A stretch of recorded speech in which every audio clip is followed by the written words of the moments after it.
Allahumma salli ala Muhammad. Innallaha kana aliman hakima. Sesungguhnya Gusti Allah itu Gusti Allah itu aliman, maha mengetahui dhahiran wa batinan, hakiman, dan maha bijaksana. Apa-apa yang telah ditetapkan oleh Allah itu demi kebaikan kita semua. Baik atau tidak baik menurut kita, itu menurut Gusti Allah itulah yang terbaik untuk kita. Senang atau tidak senang kita menerima ketetapannya Allah, itulah yang terbaik dari Gusti Allah untuk kita.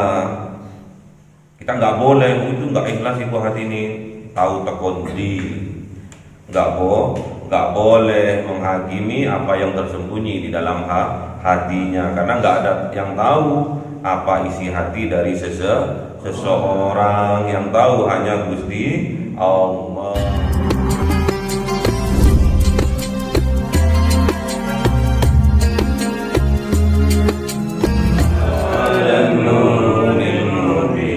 Ahmad al-Mustafa Sayyidil Mursalin wa ala alihi wa sahbihi ajma'in walhamdulillahi rabbil alamin. Kalahum qadimun la yumallu sama'u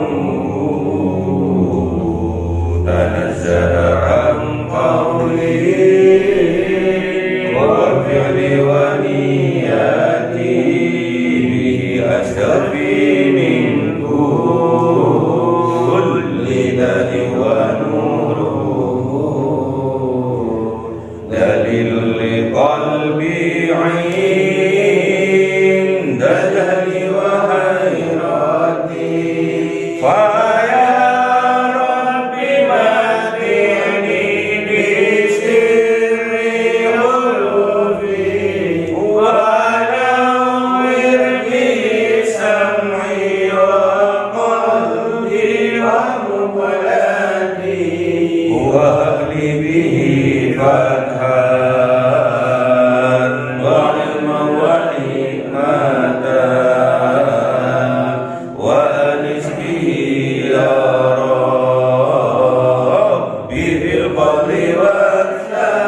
Bismillahirrahmanirrahim.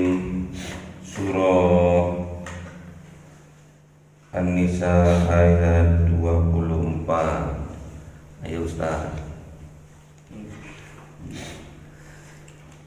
Bismillahirrahmanirrahim. Wal muhsanatu minan nisa'i illa ma malakat aymanukum kitaballahi 'alaikum wa uhilla lakum ma wara'a dhalikum an tabtaghu bi amwalikum muhsinin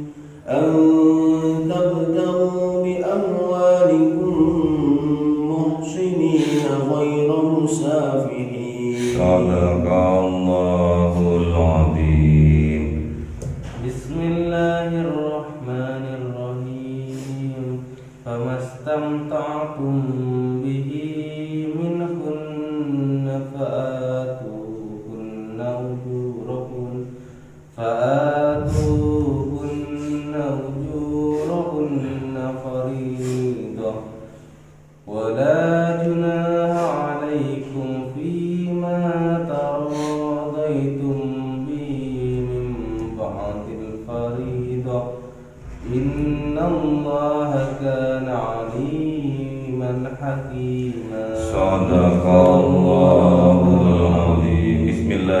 Bismillahirrahmanirrahim. Wal muhsanatu minan nisa'i. Wal muhsan sering kita dengar muhsan tentang apa sih? Zina muhsan hukumannya adalah rajam sampai mati. Wal muhsanatu, dan haram untuk dinikahi. Wal muhsanatu, orang yang dimiliki, minan nisa, dari perempuan, dari wanita, illa malakat aimanukum, kecuali apa yang menjadi miliknya aimanukum, dari hamba sahaya mereka. Jadi haram untuk dinikahi juga wanita yang mempunyai suami. Haram untuk dinikahi, walaupun rumput tetangga kelihatannya lebih hijau dari rumput kita. Jadi kalau ada istrinya orang, walaupun cantik, walaupun kaya, walaupun keturunannya orang baik-baik,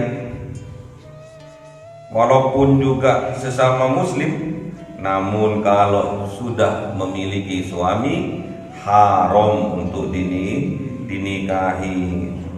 Suaminya, istrinya orang kok mau dinikahi, ya gak ono suami ini Pak, berani suami ini jadi TKI, nggak boleh.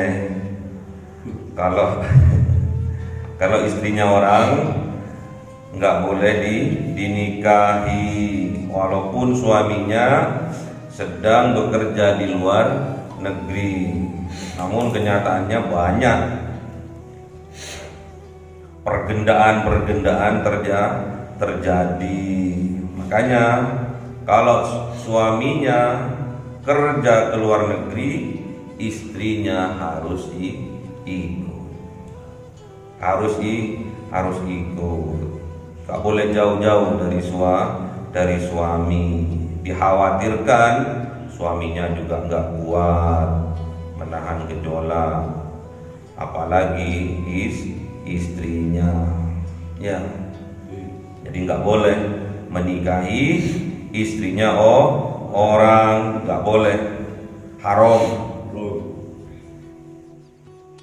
Dinikahi, dibawa kabur, dinikahi, nggak boleh, haram. Padahal syarat dan rukunnya sah, syarat dan rukunnya dipakai. Namun kalau istrinya orang, haram untuk dinikahi. Kalau suaminya orang, Pak. Kalau suaminya orang, kalau suaminya orang boleh, ya, jatahnya 4 kok, ya. Tapi harus seizin istri. Jangan sampai diarani pelakor padahal sudah dinikahi. Tapi karena istrinya nggak tahu, dikira persinahan, padahal dinikahi, sah. Secara hukum Islam sah. Namun karena istri tua tidak diberitahu, akhirnya diarani pelakor. Apa pelakor itu? Perebut laki orang. Pelakor, nggak boleh, ya. Harus diizin istri tua. Itu karena udah budaya di Indonesia seperti itu. Illa, kecuali ma malakat aimanukum, yang apa yang dimiliki dari hamba sahaya atau budak itu bisa aja diperoleh dari rampasan perang. Tatkala perang menang, bukan cuma hartanya saja, bukan cuma ghanimahnya saja, namun istri dari pihak lawan musuh yang ditinggal mati oleh suaminya, terus kita jadi hamba saya, itu boleh. Kalau hamba sayanya boleh, padahal hamba sayanya itu punya suami tapi suaminya sudah mati di medan perang, boleh dipek. Kitab Allah yang alaikum ini sudah termaktub, sudah tertulis. Siapa yang mengatakan, siapa yang membuat aturan ini? Allah alaikum, atas kalian semua. Wa uhilla lakum ma wara'a dzalikum, dan dihalalkan bagi kalian barang wara'a yang di belakang dzalikum, yang sudah tersebut itu apa aja?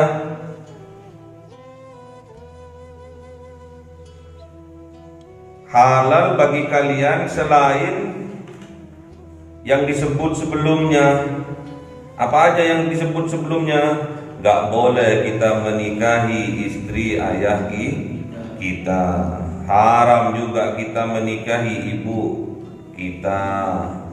Haram kita menikahi anak perempuan kita. Haram kita menikahi saudara perempuan kita. Haram kita menikahi bibi dari ayah kita, saudara ayah. Haram kita juga menikahi bibi saudara ibu kita. Haram kita menikahi anak perempuan dari saudara laki-laki kita. Haram juga kita menikahi anak perempuan dari saudara perempuan kita alias ponakannya. Haram juga kita menikahi ibu yang menyusui kita, ibu persusuan. Haram juga kita menikahi saudara persusuan kita, saudara perempuan persusuan satu susu. Haram juga kita menikahi ibu mertua kita. Haram kita juga menikahi anak tiri kita setelah ibunya kita duhul. Tahu duhul? Haram juga kita menikahi menantu kita. Haram juga kita menikahi dua perempuan yang bersaudara. Haram. Dan juga yang terakhir, yang ke berapa ini? Ke-14. Haram juga kita menikahi istri orang. Haram. Wa uhilla lakum ma wara'a dzalikum, boleh, halal. Selain yang disebut tadi, halal. Sepupu halal, anaknya tetangga halal, anaknya temen halal, anaknya rondo halal, asal ibunya enggak dinikahi, enggak dituhul ya. Antab tahu, jikalau kalian mencari kalian bi amwalikum dengan menggunakan harta kalian, muhsinin dengan niat muhsinin untuk menikahinya, ghairu musafihin bukan untuk dizinainya, boleh. Famastamta'tum maka nikmatilah oleh kalian bihi dengannya apa? Minhunnah dari perempuan itu. Nikmat memang ya. Katanya ustadznya kemarin itu, nyesel saya Pak nikah sekarang. Loh kenapa? Karena nikmatnya hanya 1%. Loh iya kan? Enaknya cuma 1%. Betul gitu. Yang 99% kok enggak kayak bien-bien gitu ya. Kok enggak mulai dulu saya nikah.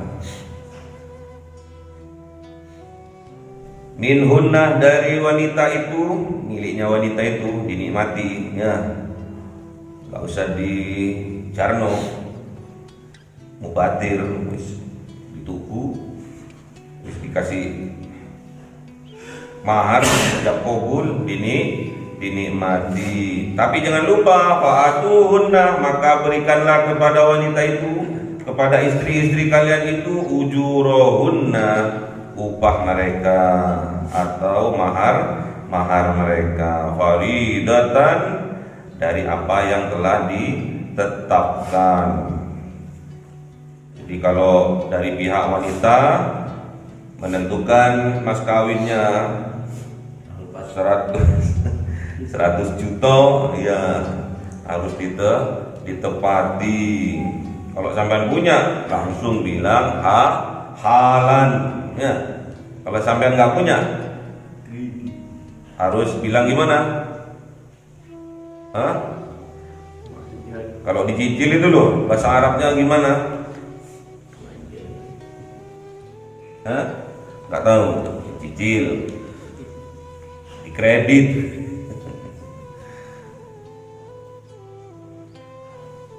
Jadi kalau sampean sanggup bayar kontan, sampean jawab halan, ya. Kalau nggak sanggup, ya hutang, ya, dikredit. Wala junaha alaikum, dan tidak berdosa alaikum atas kalian, fima taradaitum bihi, di dalam apa yang menjadi kesepakatan dari keduanya, dari pihak mempelai laki-laki dan mempelai perempuan, bihi, atas mahar, atas ujurahunna tadi, min ba'dil faridah, dari setelah diputuskan. Maharnya piro ya? Terus cukup sajadah air, cukup perangkat sholat air mas. Aku ngerti jenengan cik durung sugih, masih perjuangan, nggak apa-apa yang tak utang no. Piro? Ini 1.000 wis. Yang penting sepakat antarodin, ya. Yang penting sepakat keduanya. Kalau nggak ikhlas, jarno. Ikhlas itu urusannya Gusti Allah, bukan urusan kita. Urusannya Gusti Allah. Siapa tahu? Siapa yang tahu kalau ikhlas hendaknya? Masa anakku ayu, anakku cantik, solehai, cuma 1.000 mas kawin ini, mau di hatinya. Tapi karena terpaksa misalkan, jarno, nggak apa-apa. Ikhlas gak ikhlas itu urusannya Gusti Allah. Kita nggak boleh menghukumi dalam hati seseorang karena kita tidak tahu. Yang kita hukumi yang dohirnya, yang tampak. Nahkumu bid dawahir. Tugasnya kita hanya menghukumi yang tampak saja. Kalau bilangnya dia, lesannya dia berucap saya ikhlas, sudah kita hukumi. Nahkumu bid dawahir. Wallahu ya yuqayyum,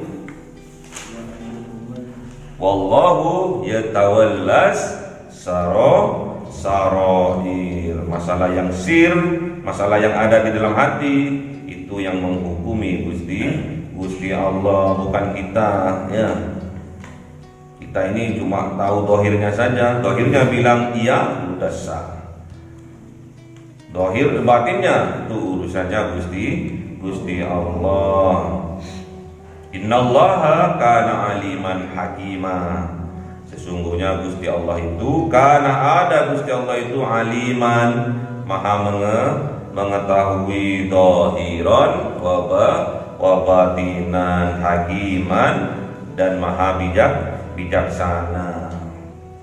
Apa-apa yang telah ditetapkan oleh Allah itu demi kebaikan kita semua. Baik atau tidak baik menurut kita, itu menurut Gusti Allah itulah yang terbaik untuk kita. Senang atau tidak senang kita menerima ketetapannya Allah, itulah yang terbaik dari Gusti Allah untuk kita. Kita nggak boleh itu nggak ikhlas ibu hati ini tahu tekondri, nggak boleh menghakimi apa yang tersembunyi di dalam hatinya, karena nggak ada yang tahu apa isi hati dari seseorang. Yang tahu hanya Gusti Allah. Kita menghukumi yang tampak di permukaan saja, yang dohir saja yang harus kita hukumi. Kalau yang batin kita pasrahkan sama Gusti Allah. Makanya kita nggak boleh menghukumi orang lain munafik. Lu kan ada ciri-cirinya yang disampaikan oleh Kanjeng Nabi Muhammad. Iya, tapi kan nggak tahu kita isi hati seseorang, apa yang di lesannya sama atau tidak dengan apa yang di hatinya, kita tidak tahu. Nggak boleh. Makanya kita belajar ayatul munafik salatun itu untuk diri kita sendiri. Siapa tahu ada jiwa-jiwa munafik yang berada di dalam jiwa kita bersihkan pelan-pelan melalui sholat yang khusyuk, zikir yang khusyuk. Oleh Allah nanti akan dipahamkan kita, akan disempurnakan oleh Allah keimanan kita. Ya, kita bermohon kepada Zat yang Maha menyempurnakan. Ya Rasid, Ya Rasid. Bukan Rasid tetanggamu, bukan, tapi Zat yang Maha menyempurnakan. Inilah ketetapannya Allah. Ada 14 orang perempuan yang haram, tidak boleh kita menikahinya. Termasuk yang terakhir adalah istrinya orang. Walaupun syarat pedoman menikahi seorang perempuan dari 4-empatnya ada pada istrinya orang itu, kita nggak boleh menikahi. Sugih Pak, iya. Keturunannya orang baik-baik Pak, iya. Cantik Pak, iya. Mukmin Pak, mukminah Pak, iya. Tapi punyanya orang lain haram untuk dinikahi. Banyak sekarang membuat ini hujah-hujah sendiri. Istrinya orang dibawa kabur terus dirabi, tetap haram, nggak boleh kita lakukan ya. Kecuali udah ditalak sama suaminya, monggo. Tapi itu pun masih ada aturannya, nunggu masa iddahnya. Baru ditinggal mati oleh suaminya 7 hari udah dinikah. Takut diper wong liya ya. Itulah ketetapannya Gusti Allah. Setiap ada pernikahan kita diharuskan untuk fa'atuhunna ujurahun, harus memberi ujroh atau mahar. Gak boleh kita nggak beli mahar, itu harus dikasih mahar ya. Kalau bisa sebanyak-banyaknya 100 juta. Kanjeng Nabi berapa maharnya? 20 ekor onta. Itu menurut sahabat sebagian. Maharnya Kanjeng Nabi kepada Sayyidatuna Khadijah itu 20 ekor unta. Dari sahabat yang lainnya ada yang mengatakan 100 onta ya, 4.000 dirham emas, 28 kuda, 10 perhiasan ya. Wakil dihitung-hitung miliaran, malah tambah banyak yang jomblo ya. Di zaman kepemimpinannya Sayyidina Umar mau ditetapkan itu 400 dirham emas setara dengan 30 juta. Dulu koinnya itu berlapiskan emasnya. Mau ditetapkan, mau dibatasi oleh Presiden Umar bin Khattab dulu 400 dirham, setara dengan 30 juta. Ini aja di Indonesia seperangkat alat sholat tok aja jarang orang mau nikahnya, kurang semangat untuk nikah. Tunggu tanggal mainnya Pak. Oh iya, tak tunggu undangannya ya. Kalau saya diundang itu pasti datang pas akad nikahnya. Tatkala akad nikah saya datang, kecuali yang jauh kayak di Gresik kemarin nggak datang pas resepsinya saja ya. Kalau yang dekat-dekat datang pas akad nikahnya, karena menghadiri tatkala akad nikah itu akan membangkitkan semangat kita, mengembalikan ingatan kita pada saat kita pertama kali menikah. Jadi barokahnya orang akad nikah itu, baru akad nikah itu, jiwa-jiwa mudanya itu bangkit kembali mengingatkan masa lalu tatkala pertama kali nikah. Jadi semangat. Saking semangatnya orang-orang sekarang itu undangannya itu ndango mulai akhirnya. Saking semangatnya. Ada juga pas waktu resepsi itu, waktu ganti baju gitu, terus nggak metu maneh.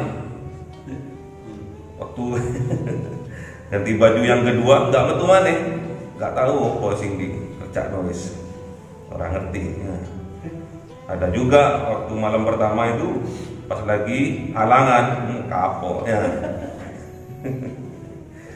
Itu lika-liku susah senangnya bulan madu ya. Makanya sampean harus semangat untuk menjemput kenikmatan yang luar biasa ini, surga dunia ini.